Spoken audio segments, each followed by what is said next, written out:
అత్యవసరంగా డబ్బులు అవసరమైనప్పుడు చాలామంది పర్సనల్ లోన్ తీసుకుంటారు. ఈజీగా లభించడం, ఎలాంటి హామీ ఇవ్వాల్సిన అవసరం లేకపోవడం, రీపేమెంట్కు ఎక్కువ టైం ఉండటం ఇందుకు ప్రధాన కారణం. అయితే ఈ లోన్ విషయంలో చేసే చిన్న చిన్న పొరపాట్ల వల్ల ఎక్కువగా నష్టపోయే అవకాశం ఉంది. మరి మీకు అలా జరగొద్దు అంటే ఏం చెయ్యాలో ఇప్పుడు తెలుసుకుందాం.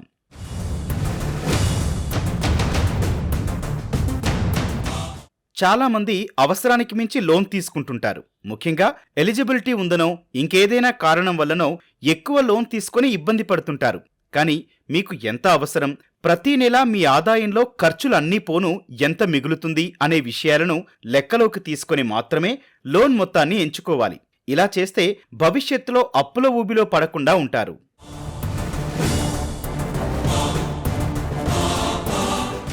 లోన్ తీసుకునే ముందు బ్యాంక్ లేదా రుణ సంస్థతో చేసుకునే ఒప్పందాన్ని పూర్తిగా చదవాలి. అందులోని విషయం ఏదైనా మీకు అర్థం కాకపోతే వారి ప్రతినిధిని అడిగి తెలుసుకోవాలి.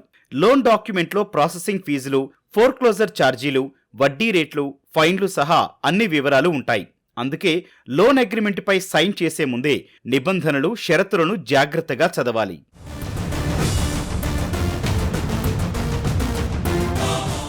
మీ క్రెడిట్ స్కోర్ బాగుంటే చాలా బ్యాంకులు, రుణ సంస్థలు లోన్ ఇవ్వడానికి ముందుకొస్తాయి. అయితే వాటిలో దేనిలో తక్కువ వడ్డీ, రూల్స్ సరళంగా ఉంటాయో తెలుసుకొని అందులోనే లోన్ తీసుకోవడం బెటర్ అని ఆర్థిక నిపుణులు సూచిస్తున్నారు. మరో ముఖ్యమైన విషయం ఏంటంటే అప్పు అనేది ఎప్పటికైనా ఒక విధమైన భారమే. అందుకే ఖచ్చితంగా అవసరమైనప్పుడు మాత్రమే పర్సనల్ లోన్ తీసుకోవాలని నిపుణులు సూచిస్తున్నారు.